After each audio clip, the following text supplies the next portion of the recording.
그리스도께서는 우리를 위해 고난을 받으시고 영광까지 받으셨습니다. 그런 그리스도께서는 이제 우리의 옷과 같이 우리가 그분을 입습니다.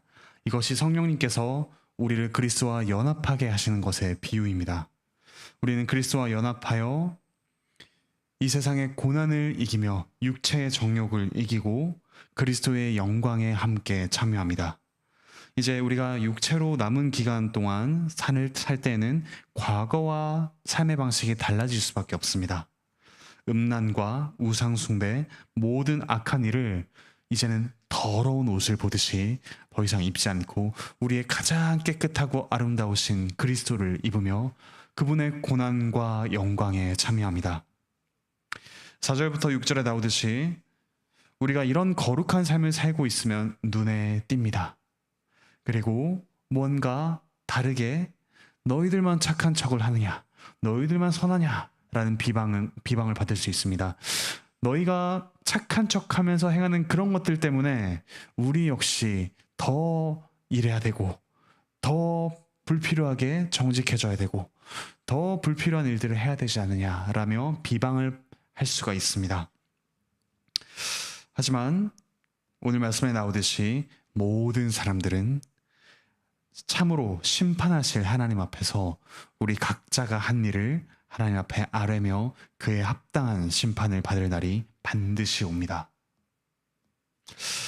이런 심판의 관점에서 보자면 우리의 육체는 다른 사람과 똑같이 심판을 받아 썩습니다.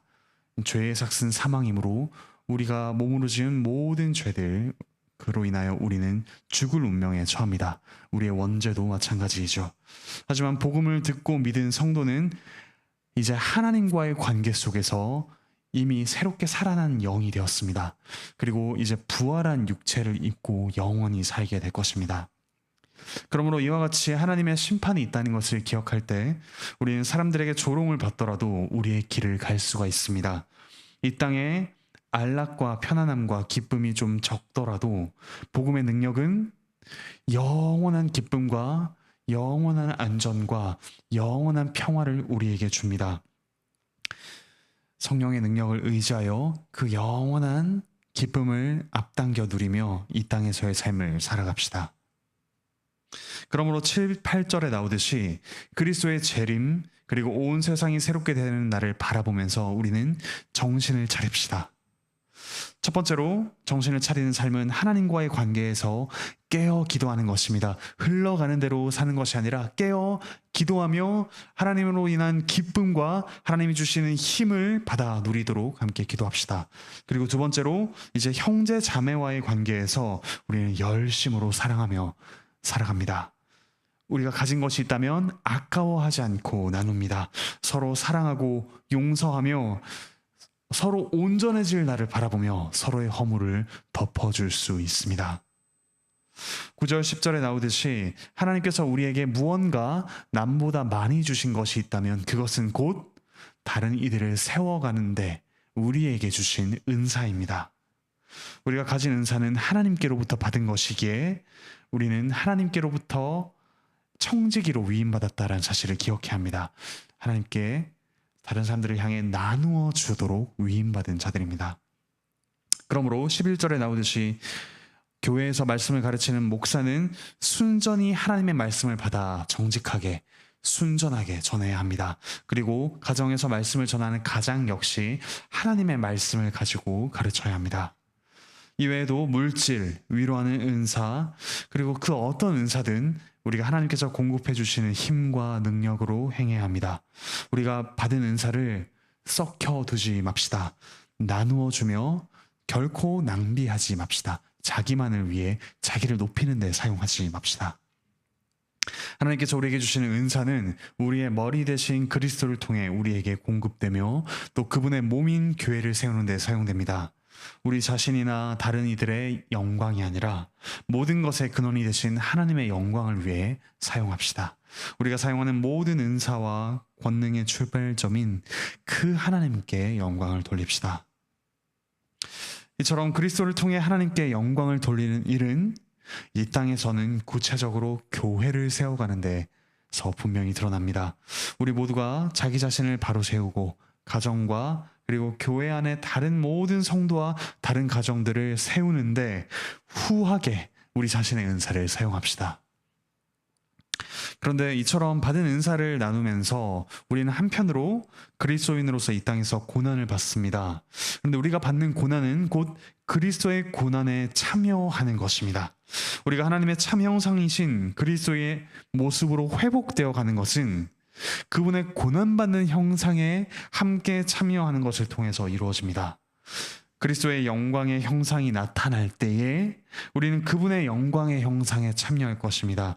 그러니 우리가 그렇게 영광에 참여할 날을 바라보며 고난에 참여함을 먼저 누립시다. 그 영광이란 곧 재림 이후에 완전하게 누릴 것입니다.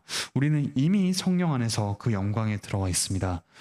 그리스도께서 인자가 영광 받을 때가 왔도다라고 하실 때는 곧 고난 받으실 때를 두고 말씀하셨습니다.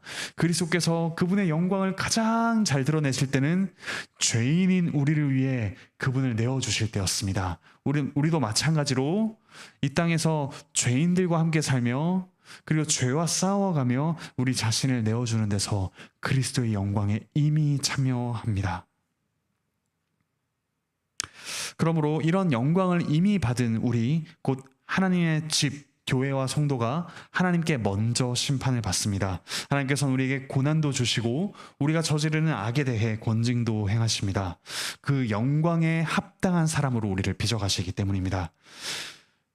우리 곧 하나님의 집, 하나님의 가족인 우리가 이런 하나님의 심판을 이미 받았을진데 악한 자들, 하나님을 섬기지 않는 자들에게는 마지막 심판에 견디지 못한 그러는 심판으로 임할 것입니다. 그러므로 사랑하는 형제 자매 여러분, 고난을 받고 계십니까? 그렇다면 우리가 이 분명한 고난보다 더욱더 분명한 영광이 우리에게 있다는 사실을 기억하며 기뻐합시다. 예배 가운데서 하나님을 경배하며 이 땅 가운데 선한 삶을 살기를 포기하지 맙시다. 이처럼 선행과 고난은 계속해서 함께 갑니다. 이런 현실, 우리 자신의 힘으로 감당할 수 없지요. 신실한 하나님께 우리의 영혼을 맡겨드립시다. 그리스도께서는 이 땅에 사시면서 끊임없이 선을 행하시고 그리고 끊임없이 고난을 받으셨습니다. 그리고 그분은 어떻게 하셨습니까? 십자가 위에서 내 영혼을 아버지께 부탁하나이다 라며 그분의 영혼을 하나님 아버지께 맡기셨습니다. 그 그리스도를 따라 우리가 함께 선을 행하고 고난을 받으며 하나님 아버지께서 우리의 영혼을 받으신다는 사실을 확신합시다. 이를 위해 그리스도께서 십자가에서 우리가 받아야 할 모든 거절과 그리고 저주를 감당하셨습니다. 이제 우리는 하나님께 용납받을 일만이 남아 있습니다. 그리고 우리는 마침내 부활의 신비를 경험할 것입니다. 그리스도께서 그 고난 끝에 부활을 경험하셨듯이 우리 역시 십자가와 부활의 신비를 이 고난 가득한 삶에서 경험합니다. 그분의 형상으로 우리가 변화되어 가고 있음을 구체적인 고난 가운데서 풍성히 누리시며 인내하시길 바라고 축복합니다. 기도합시다. 하늘에 계신 우리 아버지 하나님 참으로 감사드립니다.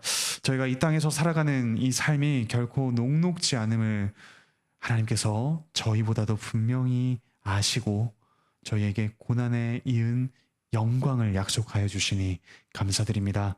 저희가 받는 고난이 곧 그리스도의 고난에 참여하는 것임을 저희가 기억하며 그리스도의 형상으로 빚어져가는 과정임을 기뻐하게 하여 주시옵소서. 저희의 자연적인 감정과 의지로는 이것을 기뻐할 수 없사오니 하나님께서 저희에게 주실 영원한 영광을 미리 앞당겨 누리며 맛보며 저희가 고난 가운데서 기뻐하고 선을 행하길 포기하지 않게 하여 주시옵소서.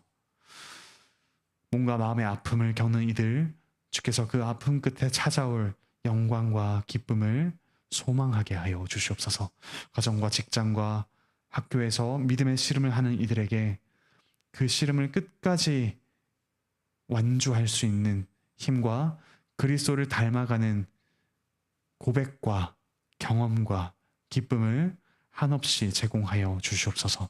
감사드리며 예수 그리스도의 이름으로 기도합니다. 아멘.